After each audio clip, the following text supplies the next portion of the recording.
Olá, estamos começando mais um Conexão Metropolitana. Hoje recebendo uma pessoa muito especial, que é o Murilo Pinheiro, jornalista formado pela Universidade Federal de Santa Maria, professor universitário há 15 anos e diretor de redação da Revide há apenas 37 anos.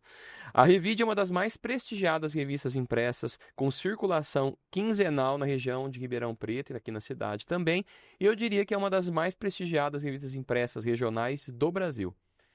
Murilo, muito obrigado pela sua presença aqui hoje. Ô, Antônio, obrigado pelo convite. É um prazer estar aqui numa faculdade, né? Super bacana a sede de vocês, que eu não conhecia ainda. Obrigado. E também falar sobre assuntos que eu gosto muito, né? Que são o jornalismo e a comunicação. Vamos lá então. Hoje a gente está num ambiente assim bastante turbulento para o mundo, para o universo da informação, né? Onde existe muita contaminação pelas fake news, a desinformação ela é grande e eu acredito também que a inteligência artificial já está começando a produzir conteúdos que a gente não sabe mais a autoria deles. Será que essa pessoa que está falando desse vídeo é ela mesma? Tá? E nesse universo tão complexo de informação, como é que a boa informação, a informação de uma revista, por exemplo, como é a Revide, pode ajudar a sociedade? Pergunta muito interessante e desafiadora justamente pelo momento que a gente vive, né? Então, assim, eu até pelo tempo que você falou aí, eu sou de uma época que comecei no jornalismo antes da internet e também acompanhei essa mudança. Então, assim, eu acho que tem uma mudança que é essencial que as pessoas compreendam. O que a internet fez de bom? Ela democratizou a produção do conteúdo. Antigamente, a produção do conteúdo era restrita aos veículos de comunicação. Hoje, qualquer cidadão com celular, com um computador, ele é um produtor de conteúdo. Só que tem um porém, isso foi uma coisa positiva, mas tem um porém aí. O que diferencia, e isso eu falo muito para os meus alunos numa sala de aula, o que diferencia o conteúdo produzido por um jornalista ou por um veículo de comunicação e um cidadão comum? Basicamente são três coisas. O jornalista, antes de publicar, ele precisa checar a informação, ele precisa apurar para ver, às vezes entrevistando mais de uma pessoa, dependendo, uma notícia pode ter no mínimo 2 lados ou mais, pode ter 3, pode ter 4, pode ter 5. Então, a primeira diferença entre um jornalista e uma pessoa comum é que o jornalista, por dever de ofício, ele tem que apurar e checar aquela informação. Numa empresa profissional, esse conteúdo que foi apurado por ele, ele vai ser checado e conferido por outra pessoa, que no caso a gente chama de editor, né? Uhum. Tem o repórter que apurou e o editor que depois vai ver se aquilo que o repórter apurou realmente é verdadeiro, procede e as versões todas estão contempladas. Então é o segundo momento. E o terceiro momento, que também faz parte do jornalismo profissional, é que caso a gente publique alguma coisa que não seja verdadeira ou que não esteja 100% correto, a gente tem por dever de ofício voltar atrás e fazer o famoso direito de resposta, ou erramos, né? Que são algumas colunas que existem nos jornais, nos veículos, caso você tenha publicado uma informação que não foi verdadeira, que você se equivocou e isso acontece, você tem por dever voltar e se retratar e pedir desculpas e dar o espaço para a versão verdadeira. Então são essas três coisas que diferem um jornalismo profissional de um cidadão comum. O cidadão comum, ele não faz isso, né? Então, assim, por isso que a Não gente tem esse processo, não né? tem esse processo. Ah, pessoa, eu acho que tal coisa é assim. Então eu vou lá, entro na minha rede social e posto daquilo. Aí vem alguém e fala assim, ô fulano, mas isso aí que você falou Não é bem assim. não é bem assim. Aí o que a pessoa faz? Aí não, a pessoa, em vez de retroceder, se publicou uma informação errada, ela começa, né? E aí entra um outro ponto que ajuda a confundir um pouco mais isso que foi o ponto que você falou. Aí vem uma inteligência artificial e sofistica esse processo de montagem de narrativas, como a gente chama, né? Aí eu não sei, antes eu não sabia se o que estava escrito era verdadeiro. Agora eu não sei se o cara que está aparecendo, né? Eu tenho pena do Dr. Drauzio Varela. Eu vejo um monte de vídeos na internet, ele recomendando remédios. Eu já vi entrevistas, ele fala assim, assim, gente, pelo amor de Deus, o dia que vocês virem alguém, um Drauzio Varela lá, vendendo remédio, receitando remédio, esse cara não sou eu. Eu jamais vou fazer um negócio desse, jamais vou vender, eu sou um médico, eu não posso vender remédios pela internet. E assim, Luiz Fernando Veríssimo, tantas outras pessoas, né, que aparecia um texto bonito, ficava, é do Luiz Fernando Veríssimo, eu vi uma entrevista dele. Ele disse, eu vi o texto, realmente até era bonzinho, mas não é meu não, viu, gente? É bem interessante. Ele disse que uma vez ele estava em Paris e uma senhora parou ele na rua, nossa, aquele texto já tinha rodado muito, que falavam que era ele, né? Uma senhora parou ele e disse, nossa, eu gostei muito daquele seu texto. Ele falou, ela elogiou tanto o texto que eu fiquei sem coragem de dizer para ela. Não era dele. Que o texto não era meu.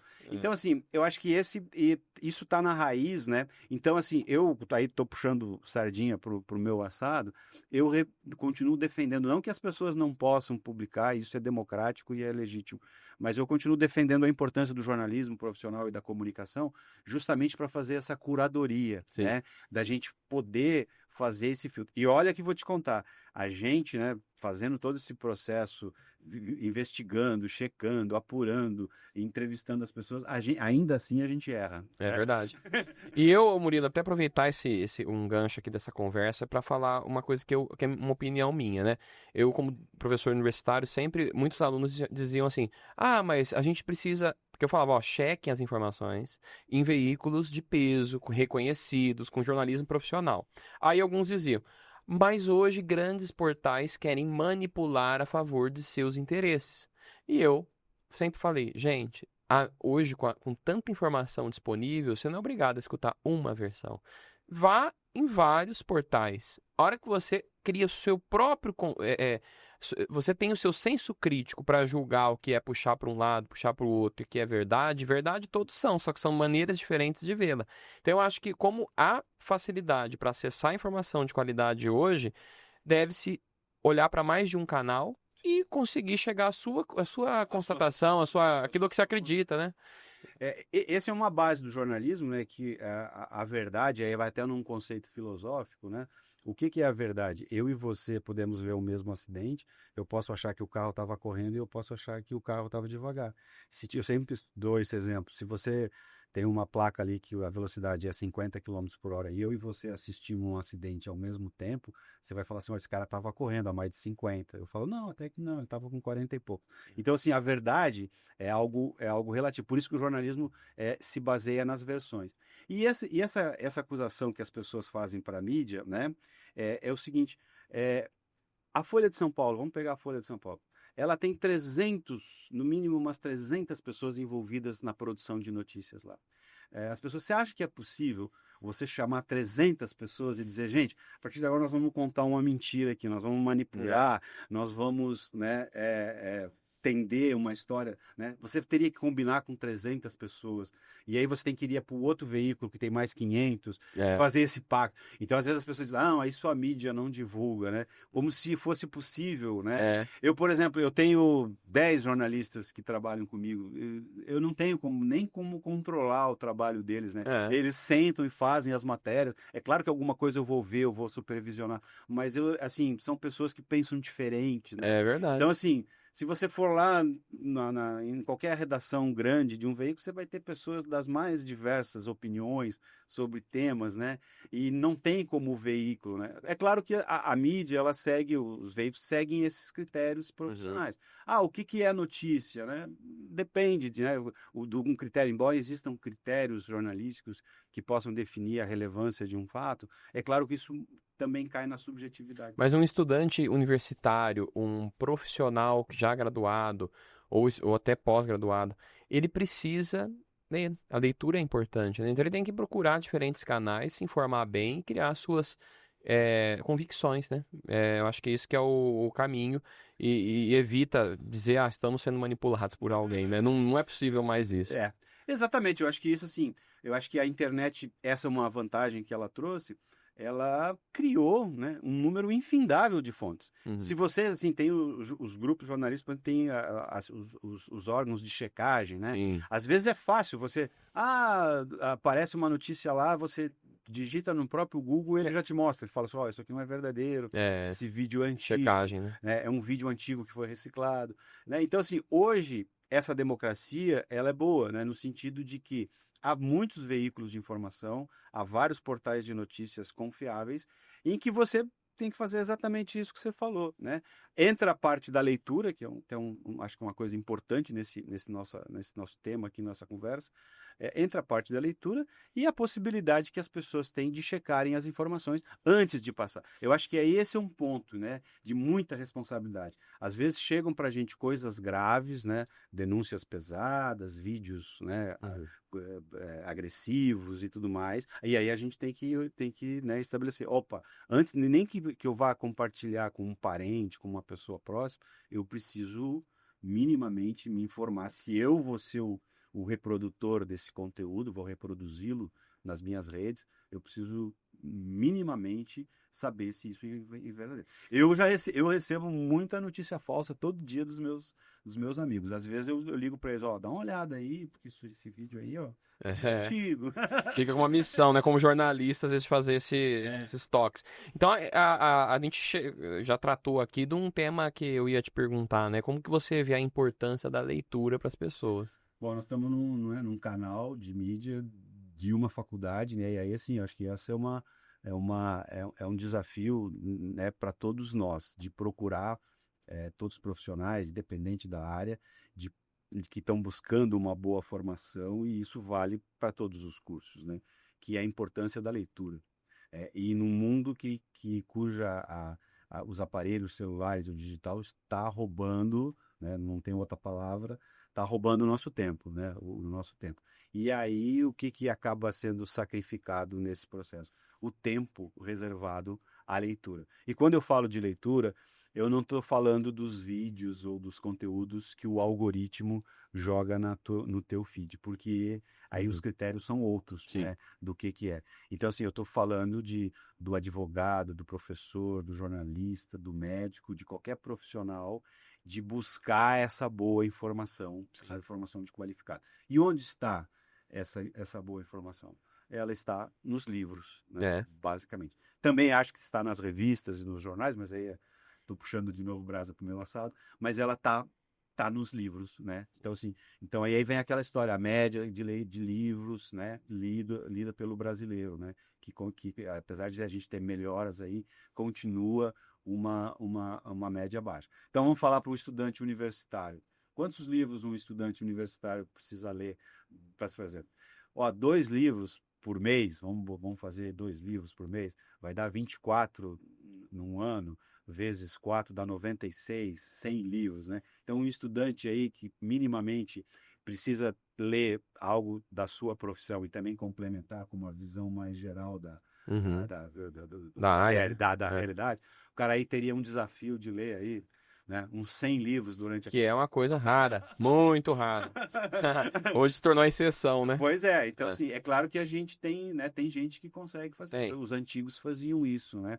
E aí, assim, a formação de uma pessoa que tem uma base de leitura, né, é outra, né? É verdade. Para escrever, para compreender o mundo, para uma série de coisas. É isso aí. E agora, assim, a Revide eu considero um case de sucesso quando a gente fala de mídia impressa regionalizada, né? Que é uma mídia, ela reflete o que Ribeirão Preto e região de mais relevante acontece na nossa região. E ela há anos, tantos anos, né, com uma tiragem quinzenal, em alto volume. Qual que é o segredo que a Revide tem para se manter relevante em um mundo que tão dominado pelos feeds, pelas mídias digitais? O segredo da Revide, que é um desafio, é o mesmo de qualquer uma pessoa, de qualquer um de nós, que é a capacidade e o desejo e a vontade e a necessidade de se reinventar no mundo atual.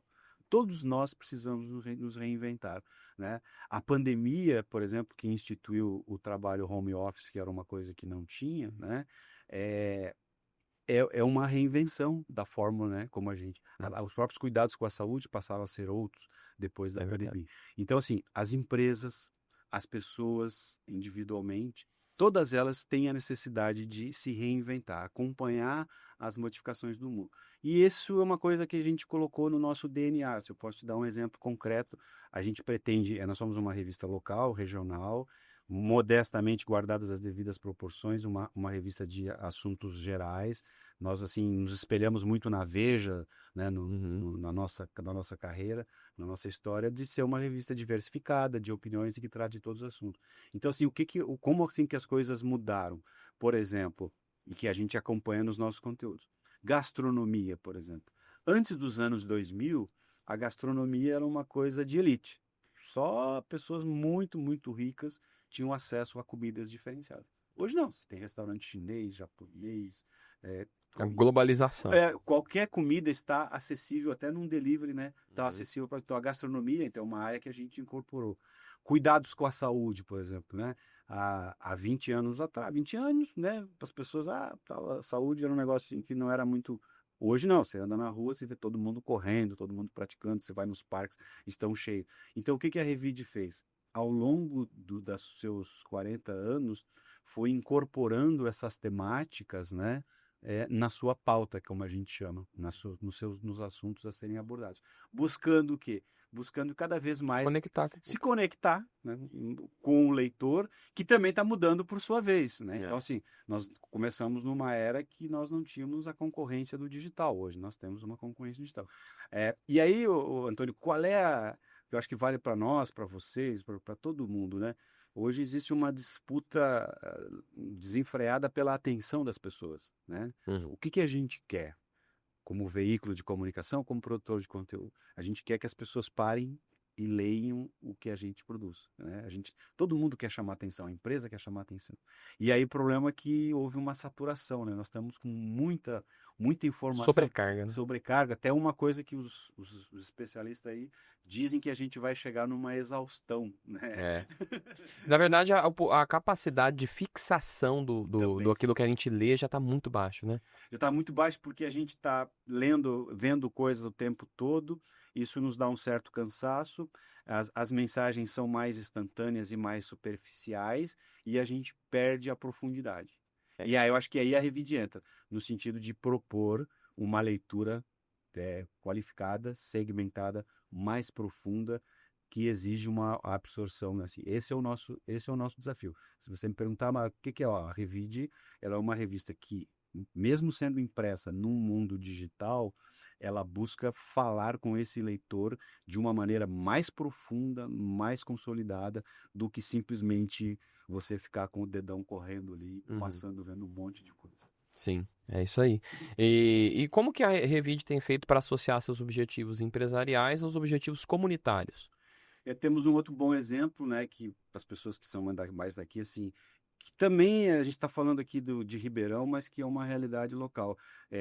As igrejas, né, do Brasil inteiro estão envelhecendo e correndo riscos, precisando de reforma. E a gente meio que comprou essa briga aí junto com uma parte aqui, um grupo da sociedade, no sentido de aí, né, fazer isso. Durante muito tempo a gente simplesmente fazia reportagens, fazia denúncias e íamos para casa tranquilos, falando assim, cumprimos a nossa parte, fizemos uma matéria sobre o assunto. Informamos as pessoas, a catedral está caindo aí, gente, viu? Dá uma olhada aí. Fizemos uma, fizemos duas, fizemos três e não adiantou nada. E aí nós assim, não, vamos também num novo formato, e aí estamos fazendo isso, estou citando o exemplo da catedral, mas o centro, vacinação, que são temáticas que a gente vai tratar o ano que vem, lixo, né? Nós estamos tentando ajudar, interferir, dar espaço para pessoas que possam contribuir, cobrar o poder público que precisa fazer a sua parte, contato com os políticos, uma série de coisas que a gente pode fazer enquanto veículo no sentido de dar espaço e amplidão para essas temáticas. Isso aí, é muito bom. E que ao mesmo tempo, eu acho que a gente acaba entrando na questão do empreendedorismo social, né? Você está beneficiando a sua revista com pautas interessantes que engajam e ao mesmo tempo ajudando a sociedade de uma forma a protagonizar o cenário de mudança que a gente precisa buscar, né? Que é uma coisa que todos nós estamos sendo cobrados, né? Você fala assim, temos aí a COP30, nós todos estamos sentindo os efeitos climáticos, né?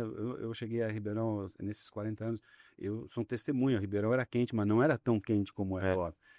Aqueles incêndios que a gente viu há 3 anos atrás, aquilo ali foi assustador, a forma como a proporção que aquilo ganhou. Aí a gente viu o Paraná agora, viu o Rio Grande do Sul, e aí nós temos uma COP30 em Belém, mas é Belém, né, Amazônia, nós estamos longe. Não, o que essa temática tem a ver com a gente também, porque a gente produz lixo, porque a gente tem um déficit. Nós temos 9% de cobertura arbórea em Ribeirão, nós temos um número de árvores pequenos em Ribeirão. E isso não é um problema da prefeitura só, Não. é um problema nosso, porque o meu bairro vai ficar mais quente, o teu bairro vai ficar mais quente, nós vamos respirar um ar mais poluído, né? Se todos pensassem, fizessem a sua parte individual, o ritmo das mudanças climáticas seria outro, né? A gente conseguiria reverter. Todos precisam fazer a sua parte. É o suficiente. E ninguém está. Então, assim,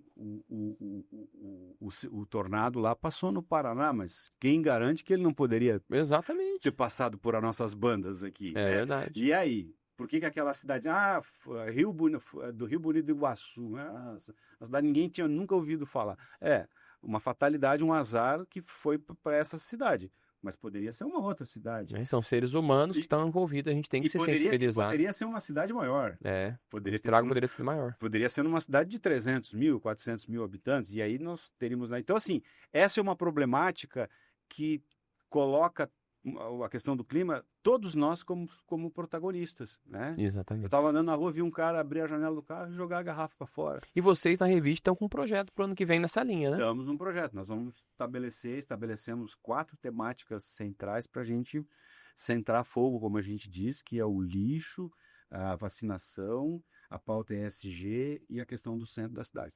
Em cada um desses temas, são 4, a gente vai fazer 3 meses de matérias, palestras, rede social, vamos usar todas as ferramentas que a gente tem junto com os nossos parceiros, com os nossos amigos e todo mundo que quiser ser participante desse projeto, no sentido da gente somar forças, né? Vamos discutir com a prefeitura, vamos ver quem é que tem solução para apresentar, vamos ver um professor que tem um estudo, né? Vamos colocar esses assuntos na roda para ver se a gente Com certeza isso daí acaba chegando a toda a nossa região e as pessoas param para pensar um pouco, pelo menos, sobre esses temas, né? É assim que a gente vai fazendo a mudança. Aqui na Faculdade Metropolitana nós temos o curso de jornalismo, e é um curso assim, muito, muito bom, com os alunos muito engajados. E eu queria saber qual dica você daria para um jovem que quer iniciar um curso de jornalismo? Primeiro, eu fico já feliz de você, como CEO da escola, me dizer que os jornalistas são engajados e que querem, né? Esse foi o que me motivou. O jornalista, ele acha que escrevendo matéria vai conseguir transformar o mundo, ou vai ajudar a transformar o mundo. Esse foi o sonho, por exemplo, que me moveu lá atrás e que a gente continua. É claro que o tempo passa, a gente vê que as coisas, né, não são tão fáceis como a gente imaginava. Eu vou fazer uma matéria e o negócio vai mudar, né? Então, agora mesmo eu estou chegando à conclusão que não bastam só as matérias, eu preciso atuar, se envolver mesmo. Se envolver, que foi o que a gente fez, mas demoramos até para descobrir isso, né? Estamos com uns 40 anos, a gente chegou a essa conclusão. Então fico feliz de saber que os estudantes de jornalismo vão manter a nossa história, a nossa tradição de serem pessoas com um senso crítico, engajadas, que são preocupadas. Esse é o sentimento que move os jornalistas, né, de estarem preocupados. Há poucos dias eu entrevistei a Flávia Chiarello, jornalista também, ela falou uma coisa que eu achei bem interessante, que o jornalista é um indivíduo inconformado. Inconformado. Nós não podemos nos conformar com a injustiça. Eu assisti ontem um pitbull que matou uma matéria lá no jornal, um pitbull que matou uma criança de 4 anos de idade. Eu fico assim, conformado. Estragou o meu dia de ver que, né, ainda tem pessoas que criam cachorros muito ferozes dentro de casa e tal, e que vira e mexe. Os cachorros destruíram a vida de uma escritora, teve os braços, as pernas amputadas, um negócio. Então, assim... E a culpa não é do cachorro, né? A culpa é da falta de cuidado, né? Falta de cuidado das pessoas.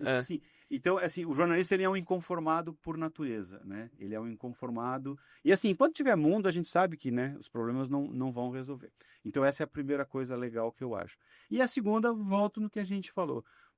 Quem quiser ser um bom jornalista, independentemente de qualquer talento que possa ter até para escrever, uma outra habilidade, ele precisa ter uma pessoa com uma cultura muito boa.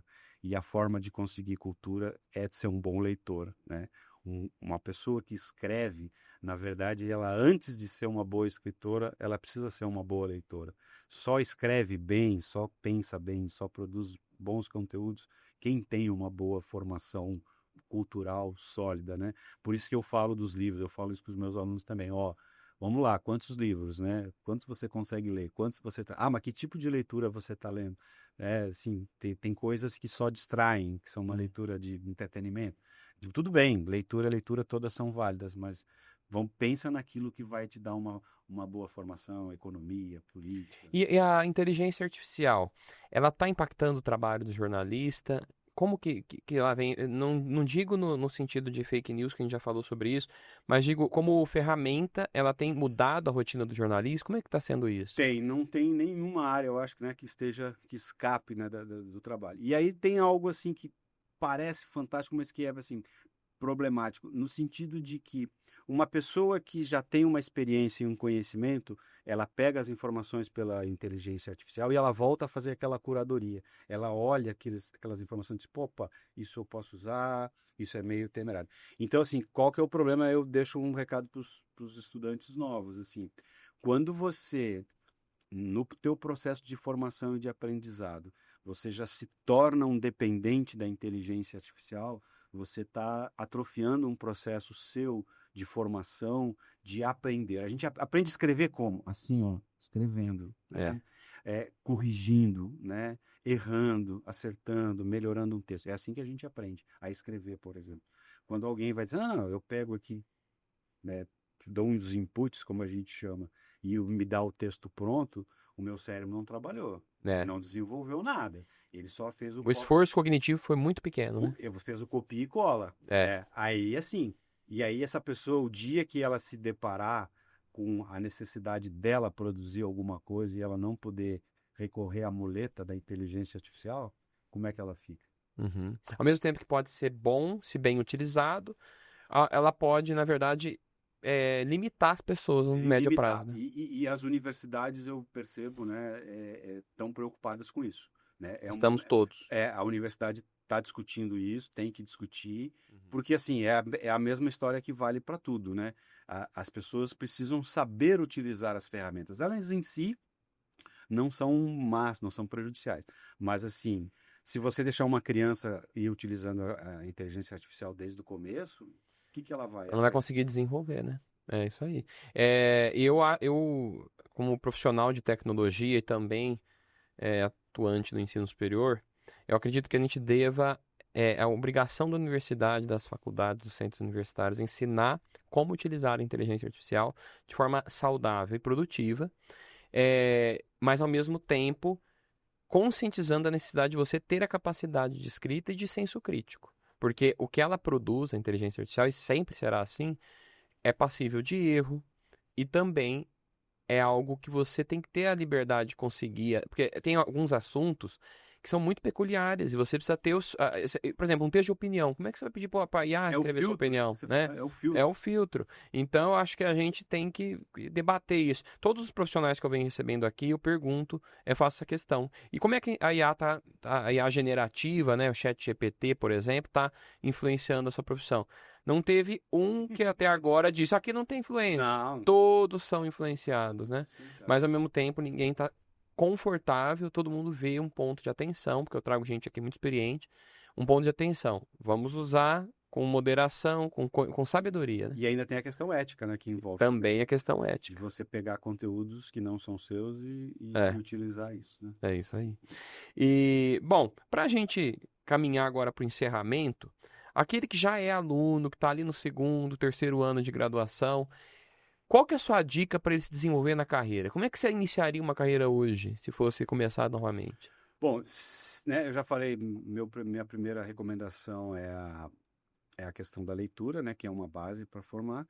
E a partir daí, a pessoa ela precisa ter uma experiência prática. Então, assim, o engajamento em projetos, em atividades que possam lhe render experiências na prática são muito importantes. E aí os estágios são importantes, né, para você fazer. Eu posso tanto estar falando de um estágio vinculado à faculdade, que as faculdades exigem, ou posso estar falando de ajudar numa ONG, de ser assessor, de produzir conteúdo, de ter uma experiência como mídia social, né? São essas experiências práticas que vão permitir a você ir testando teus conhecimentos, as tuas limitações e avançando como um profissional. Então, quer dizer, o aluno ele não deve se limitar a fazer as disciplinas e obter as notas. Ele precisa diversificar sua experimentação. Suas experimentações. E no mundo de hoje, mais ao final do curso ainda vai ser cobrado dele uma especialização, porque nós estamos aqui numa mesa, né? Temos um técnico aqui e tal, que exige um conhecimento muito específico para conseguir colocar um podcast no ar e tal. Então, o jornalismo, a comunicação, como todas as outras áreas, elas se especializaram muito. E não dá para a gente ser bom em tudo. É verdade. Então, assim, aí lá ali no segundo, terceiro ano, o jornalista, olha, eu quero trabalhar com internet, eu quero trabalhar com televisão, eu vou trabalhar com podcast, eu vou ser um mídia social. E aí vem aquela experiência que eu falei. Então, assim, já canaliza as experiências para o que você gostaria de ser. Porque no mercado de trabalho, o mercado vai cobrar isso. O mercado vai te perguntar na questão da empregabilidade. No que você, que para eu te contratar, no que você é melhor que a média? No que você é bom acima da média? Não, eu sou bom em tudo. Não. Bom em tudo ninguém é. Então não é bom em nada. Não, então, assim, né? Então, no que você... sou um bom social media? Opa, isso tem um baita de um valor hoje em dia. Não há uma empresa que não precise de um profissional para produzir os seus conteúdos. Eu sou um cara que produz bem para a internet, posso trabalhar em portal de notícias. Eu sou um cara que trabalha com televisão e cinema, que estão, né, em alta, né? O Brasil está com grandes produções de documentários e filmes. Tem os streamings aí abrindo o mercado para produção de conteúdo que o jornalista pode ser, né, pela sua visão. Vamos fazer um filme, vamos fazer um documentário, vamos fazer uma série. Isso hoje você faz com os equipamentos. Então aí a pessoa precisa, até nessa experiência que ela tiver prática, já ir direcionando para uma área que seja do interesse. Nós, a Revide aqui, 40, nós somos o quê? Nós somos uma revista, a gente tem rede social, tem um portal, mas qual é a nossa expertise? A nossa expertise é a mídia impressa. Essa que nessa aqui nós somos bons, né? Isso aqui é o que a gente sabe fazer. É isso aí. Então nós temos a nossa. Claro que a gente faz as outras coisas, mas o que a Revide é forte é a mídia impressa, que é uma opção. Eu, por exemplo, como jornalista, fiz uma opção pelo texto, né? Até com o meu tempo que eu estudei, estudei lá, você falou na Universidade Federal de Santa Maria, tem televisão, tem rádio, não sei o que. Eu digo, eu quero escrever. A minha praia, como a gente diz, é o texto escrito. Aí eu comecei a ler, ver quem é que escreve bem. Esse cara aqui escreve bem. Um dia eu queria escrever como ele. Eu gostava muito do Luiz Fernando Veríssimo, que morreu. Eu acho sensacional o cara conseguir fazer umas crônicas, tirar sarro da realidade do Brasil, fazer humor, tal. Eu admirador dele, né? Sim. Então você vai...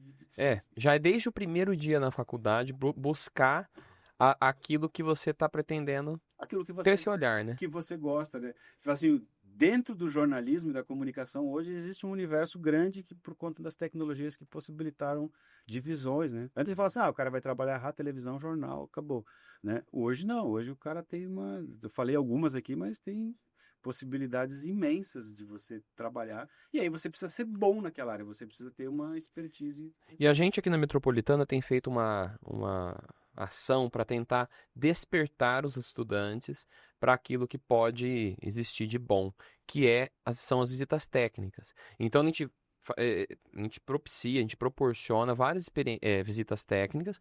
O aluno que a gente sempre incentiva a ir, porque ali ele vai conhecer, por exemplo, vamos visitar os estúdios do SBT, vamos visitar os estúdios da Globo, vamos visitar uma redação. E aí o cara ele vai vendo aquilo que pode fazer mais sentido para ele, que pode ser a vocação dele, né? Claro. Se ele não conhece, é difícil de escolher. Não, e assim, a gente fala assim, né? Porque quem já escolheu uma profissão, como a gente, tem um pouco mais de idade, mas a gente sabe o quanto que é angustiante essa pergunta, né? Primeiro, qual o curso que eu vou escolher? Né? O cara escolhe um curso lá, curso de jornalismo. Beleza, agora dentro do jornalismo você vai ter que fazer outras escolhas ainda, uma outra escolha, né? Isso você falou, por isso que é bom, eu sou um cara que gosta de televisão, eu gosto de imagem, né? Eu gosto de rede social, eu gosto de texto, eu gosto de rádio. O cara pode ser um produtor de podcast, pode ser um influencer, pode ser um monte de coisas hoje em dia, né?